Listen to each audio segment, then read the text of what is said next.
Welcome back to Systems of Equations Word Problems Khan Academy tutorial. We're doing a part 2 because I received a lot of calls for help with this particular Khan Academy, and they just kind of need to see more examples. And I agree with these types of problems. It really helps to see additional examples because the setup is the toughest part. So let's dive into this first problem. Logan genetically engineered a new type of fir tree and a new type of pine tree. The combined height of one fir tree and one pine tree is 21 meters. The height of 4 fir trees stacked on top of each other is 24 meters taller than one pine tree. How tall are the types of trees that Logan genetically engineered? Each fir tree is blank, and each pine tree is blank. Now, the first thing you want to do with these types of problems is you want to establish your variables. So we have the fir tree height. So the fir tree, okay, and I guess we can call that F. I like that. We'll call it F. Well, if this draws an F for me, there we go. And then we'll make the pine tree green. So pine tree, we'll make that P. So we have our fir tree and we have our pine tree. And we want to find both those variables. Now let's establish some relationships with each other. We need two equations because we have two variables, and it has to give us enough information to make two equations. So let's see what the first one is. The combined height of one fir tree and one pine tree is 21 meters. That is an equation right there. Combined height, what does that mean? Combined means we're adding. That's the sum. So the sum of what? Well, we're going to add a fir tree plus a pine tree. And that's going to be equal to, man, this green does not want to write, does it? And this is going to be equal to 21 meters. Okay, so that's a fir tree, one pine tree equals 21. One equation down, we have one more to go. So this is 1. Now we need a second one. The height of 4 fir trees stacked on top of each other. So if we want 4 fir trees, we could either do P plus P plus P plus P, or we could just say 4P, 4 times one of the heights of, it said fir tree, didn't it? Not pine tree. So I need to make that 4F. So we have 4F, and then we're adding 4 trees on top of each other is 24 meters taller than one pine tree. Okay, so 4 of those stacked on top of each other is 24 meters taller, so I have to add 24 meters to one pine tree. Oops, I wanted that to be green. To one pine tree to make that equal. So 4 firs, 4 times the height of a fir is equal to 24 plus that pine tree. Remember, because it's taller than the pine tree, you need to add that 24 to the pine tree to make it equal. All right, now what we're going to do here is I'm going to go ahead and use, I'm going to use elimination this time. I don't know if I used elimination in the other videos, I actually forgot, but I'm going to use elimination now that I have two equations. You could easily use substitution, up to you, but I think elimination is going to be a little bit easier. So I'm going to take my number 2 equation and I am going to subtract P from both sides. What happens when I do that? I get 4F minus P equals 24. Now I'm going to take my number 1 equation, F plus P equals, F plus P equals 21.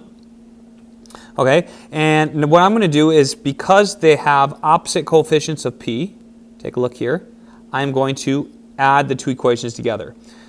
Doing so, I get 5F, 4F plus F is 5F. I eliminate the P's, that was the whole goal, equals 24 plus 21 is, what is that? 45. Now I divide both sides by 5 and I get my fir tree height, which is F equals 9. So I know a fir tree is 9, and now to solve for the pine tree, I can just say 9 plus P, I'm using the first equation again, plus P equals 21.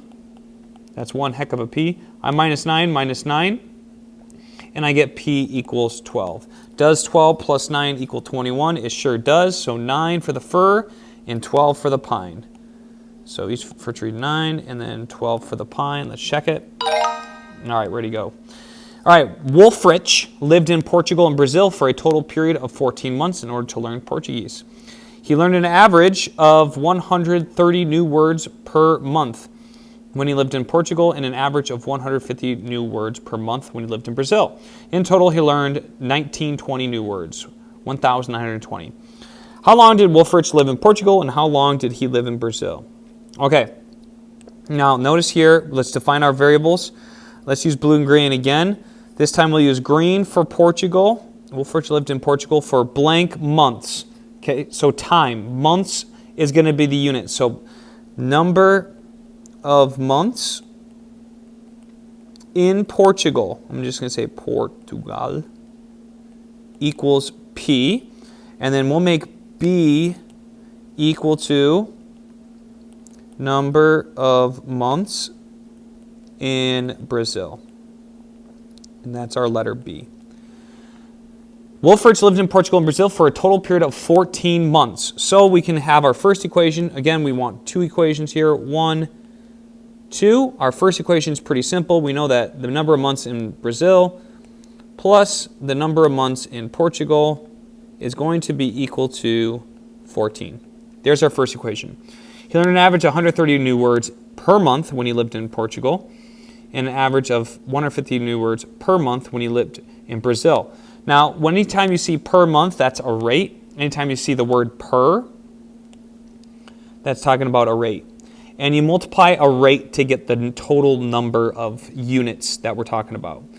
So if we're learning 130 words per month in Portugal, we take P, the number of months he's in Portugal, times 150 words, and that will tell us the total number of words that he learned in Portugal. We add that to the Brazil amount, which is 150 P, and that's going to be equal to 1920. This particular problem is going to be much easier to use substitution, I think. So I'm going to solve for 1, the first equation, and I'm going to solve for B. So I'm going to say B is equal to, hopefully you can recognize that we subtract P from both sides, minus P. So 14 minus P is equal to B. Now I'm going to plug this in for B into the second equation. So I'm going to write that down here. I'm going to rewrite equation 2 with my new information, which is 150 P. Okay, I want everything in terms of P, plus 150, and now I'm multiplying by what? I'm multiplying by 14 minus P. Okay, instead of B, I'm writing this whole value here. This whole value is getting substituted there. And this is equal to 1920. Let's proceed from here. First thing I would do is distribute. So I have 150 times 14. Luckily I have a calculator handy. 150 times 14.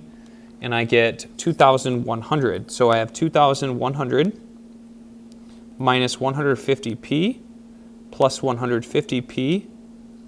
Or is that 180? 150. Oh, that's 130, isn't it?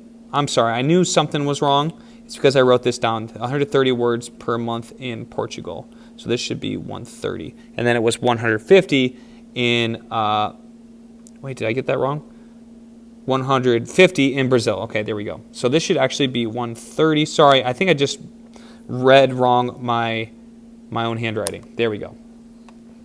Fixed it. So now I have 130p, and then it's minus 150p. So I'm going to get a negative 20p. Usually this is a good indication that we need a negative on the other side also, which I think we're going to get. So stay tuned for that. Equals 1920. From here, it's just a two-step equation trying to solve for p. So I am going to subtract 2,100 from both sides, minus 1920.